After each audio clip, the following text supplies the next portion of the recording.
अस्सलाम वालेकुम। वालेकुम अस्सलाम वरहमतुल्लाहि मैं वबरकातुहू। फैसलाबाद पाकिस्तान से बात कर रहा हूँ।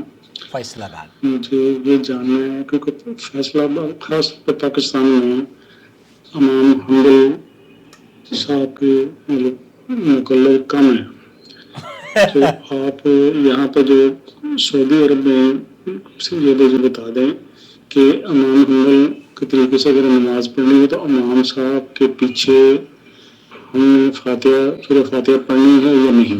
अच्छा, अगर पढ़नी है तो मतलब जब इमाम साहब कहते हैं अल्हम्दुलिल्लाह रब्बिल आलमीन फिर हम पीछे पढ़ें, क्योंकि मक्का में तो इमाम साहब जरा थोड़ी सी उनकी अपना स्पीड ज़्यादा तसल्ली से अल्हम्दुलिल्लाह शरीफ पढ़ते हैं, तो इसके बारे में आप क्या बताते हैं? मैं क्या बताता हूँ, मैं आपको बताता हूँ मेरे भाई।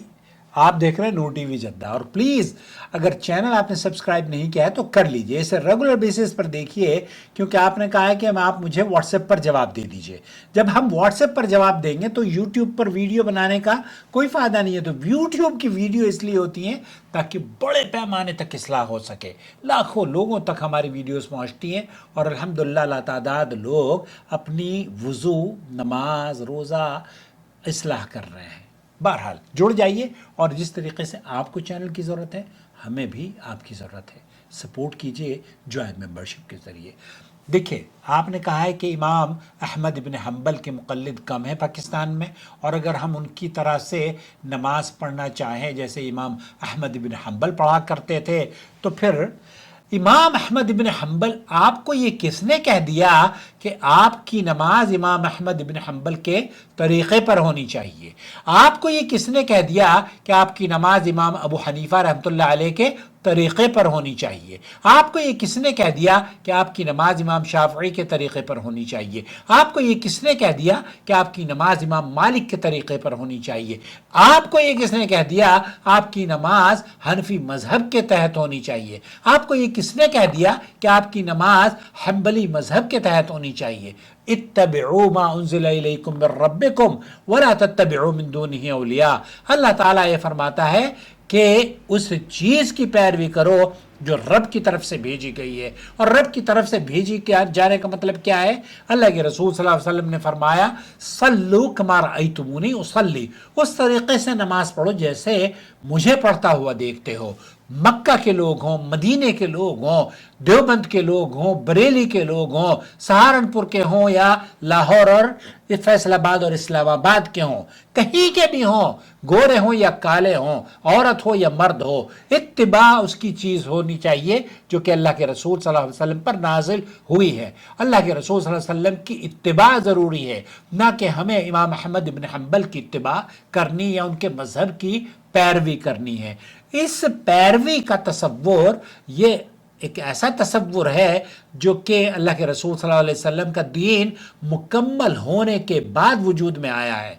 जब अल्लाह ताला ने कुरान करीम में ये नाजिल फरमाया, अल-यौमा अकमलतु लकुम दीनकुम व अतममतु अलैकुम निअमती व रज़ीतु लकुमुल इस्लाम दीना, दीन मुकम्मल हो गया, और दीन के तौर पर अल्लाह ताला ने अपना इस्लाम काबिल कबूल अल्लाह के यहाँ है। तो इस्लाम के अलावा कोई चीज़ काबिल कबूल नहीं, कोई दीन धर्म काबिल कबूल नहीं है। सब अल्लाह ताला के यहाँ बुनियाद ये है कि आपका अक़ीदा अगर कुरान और सुन्नत के मुताबिक होगा, आपकी नमाज अगर कुरान और सुन्नत के मुताबिक होगी, तो मेरे अजीज़, मेरे दोस्त, आप फैसलाबाद में रहें, इस्लामाबाद में रहें, देवबंद में रहें, बरेली में रहें, मक्का में रहें, मदीने में रहें, आप सुरखरू हैं।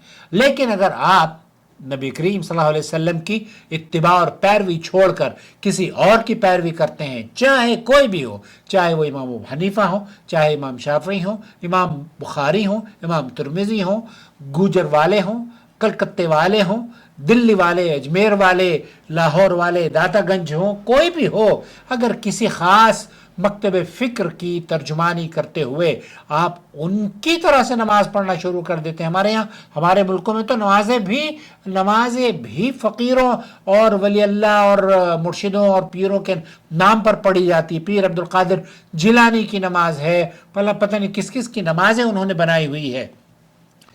تمام عبادات، دو اعمال کی قبولیت کی دو بنیادی شرطیں ہیں، اور اسے یاد رکھ لیجئے. ایک تو یہ کہ اللہ کے لیے خاص ہو وہ عمل، اور دوسرا نبی کریم صلی اللہ علیہ وسلم کے طریقے کے مطابق ہو. اگر آپ کا عمل اللہ کے لیے ہے، نبی کے طریقے پر نہیں ہے، تو وہ دے مارا جائے گا آپ کے منہ پہ.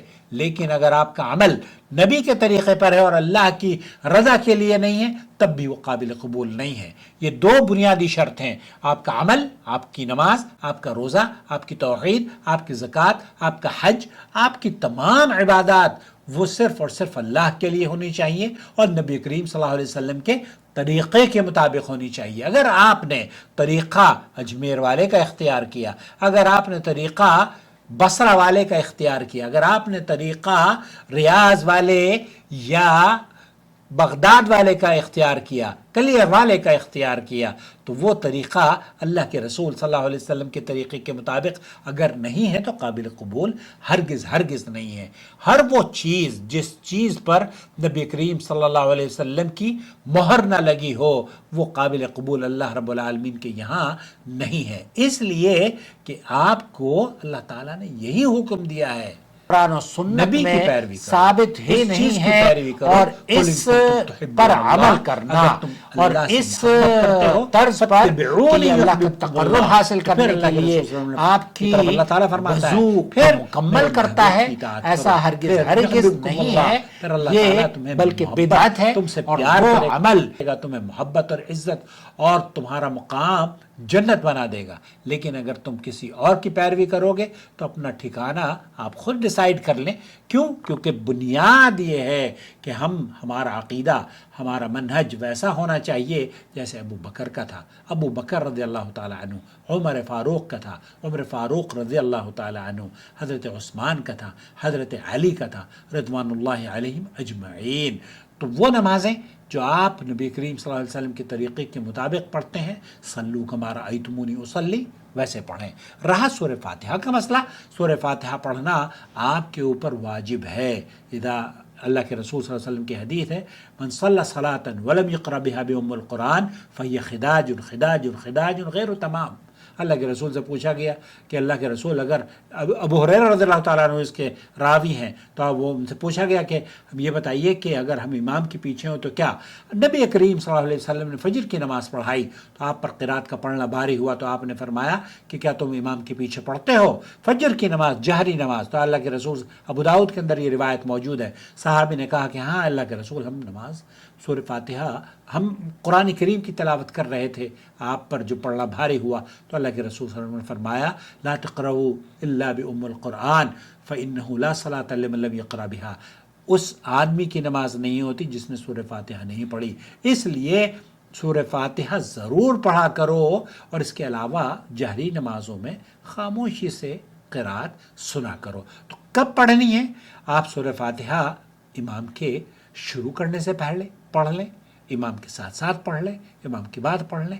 پڑھنا شرط ہے، پڑھنا شرط ہے. اگر آپ نہیں پڑھیں گے تو آپ کی نماز نہیں ہوگی. اس لیے نماز کی جو بنیادی رکعت کی 3 بنیادی چیزیں ہیں، تکبیر تحریمہ اور قیام اور سورہ فاتحہ. امید وضاحت ہو گئی ہوگی. ہر نماز میں، ہر رکعت میں سورہ فاتحہ چاہے وہ سری ہو یا جہری ہو، آپ کو پڑھنی ہے. تو خلاصہ کلام یہ ہوا، آپ اور میں امام احمد بن حنبل رحمۃ اللہ علیہ کے مکلف نہیں ہیں کہ ہم ان کی طرح کی نماز پڑھیں. حالانکہ انہوں نے خود یہ فرمایا، امام ابو حنیفہ نے بھی فرمایا کہ میری بات کو دیوار پر دے مارنا جب نبی کریم صلی اللہ علیہ وسلم کی حدیث کے خلاف کوئی عمل کرتا ہوا تم کسی کو پاؤ.